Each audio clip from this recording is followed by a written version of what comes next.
Marcel James with Antelope Audio. We're at NAMM 2017. We're talking today with the TV, film, video game composer Thorsten Laewe. He recently got a Goliath from Antelope. So you're new to the Antelope family. You've been using it extensively. But before we get to all that stuff, can you introduce yourself a bit and talk about some of the projects, some of the film projects you've worked on, and some of the cool video games I saw on the list? There was a lot of exciting stuff there. Yeah, I'm a composer for pretty much all media, from films to TV shows to virtual reality, commercials, and I've also written a lot of music for movie trailers, such as Avengers, Sicario. And I had my start in the industry actually as a recording engineer, which then led to being a mix engineer on some of those projects a long time ago. I worked with people like Brandy, did her vocal sessions. Really amazing as an experience, and you learned a lot doing that. And scored hundreds of episodes of animation TV shows, the Digimon franchise, for Disney, like the Lilo and Stitch franchise. And I collaborate with other composers a lot. One of them is Cliff Martinez. So we've been working on movies for about 10 years now. The last one we just wrapped was called The Foreigner. It's with Pierce Brosnan and Jackie Chan. Action-packed. The Goliath actually was a big part of it. Goliath, 16 mic pre's, 32 in total inputs. If you include all the headphone and preamping and headphones, 32 outs, built-in effects, app control for the mic pre-gains. You're using, what's so unique is I think you're using all aspects of that. So can you talk about like using it on The Foreigner and just other projects you're doing, what you think about the effects and how the mic pre sound to you, and what the app is like? Okay, so all my outboard synthesizers, modular and standalone, all come in through the Goliath. And I'm using the presets in the control panel for different types of recording and working. I would describe my usage of the Goliath. The Goliath is like the centerpiece in my studio. It's the console. It's what everything is plugged into, and I even have the monitor outputs plugged back into a mic pre. And what I do with that is sometimes I use a soft synthesizer in the box, and it's a great sound, but all it needs is a little bit of dirt on it, just a little, grind, something outside of the box. So I route it out, re-amplify it again, usually in the red, clip it. And it comes back, and then I go through, like a 1073 or something, whatever the arsenal is, or even a guitar amp, that would be a different effect.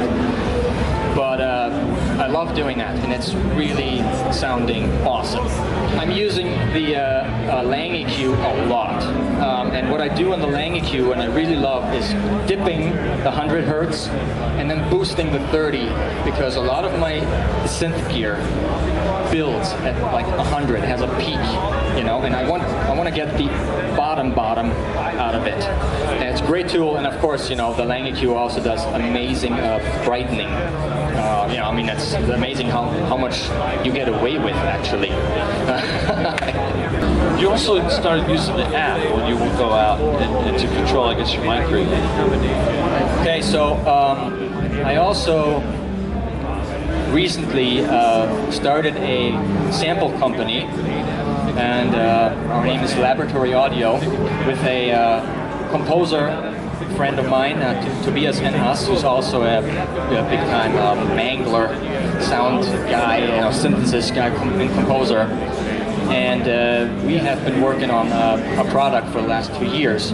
And in the tail end of that product, we were having to do some recordings in my garage in some very weird spots, because we were dealing with some very dirty type of material that you cannot bring into a clean studio. And before the Goliath, I was basically running back and forth, having to adjust the preamp because we're recording something very unconventional, and I don't know where my preamp would set. You know, usually I do roughly. You know, I know a ballpark for a vocal where I get started, but when you're hitting a metal sheet, it's a little hard to figure out where you're gonna be. You know, yeah. And so I was wishing for a mic pre that I could just control from my phone, so that I could, you know, hit it, look, adjust it, hit it again. And now all 16 are remote controllable. So that's great, but it's also great that sometimes when I go to my modular synthesizer, you know, it can produce sounds in very different ranges of volume. I mean, sometimes it gets crazy loud if you're self-oscillating on a filter and it just cranks, and other times you're in a very, you know, soft filtered down mode. And you need to adjust your mic pre basically. You can't just set it and forget it.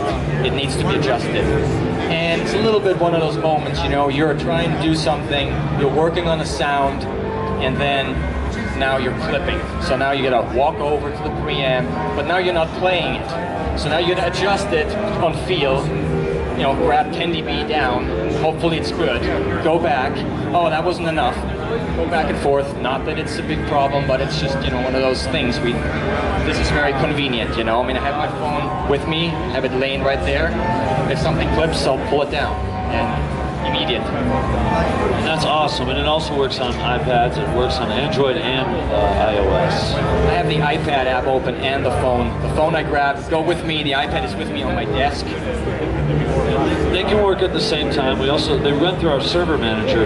You can even have, by the way, a laptop open, and as long as it's on the same network, you can control it from a second computer or a third computer as well, Mac or PC. So server network is something we don't talk a ton about because there's so many other cool things, exciting things to talk about. Another thing I wanted to make sure I asked you about, and we kind of discussed on camera, is I was showing you, because you mentioned you do work in Pro Tools HD as well, and I was showing you what I've shown a lot of people at this show is the fact that you can now work in Logic and HD together, and just kind of your thoughts about the implications potentially for that.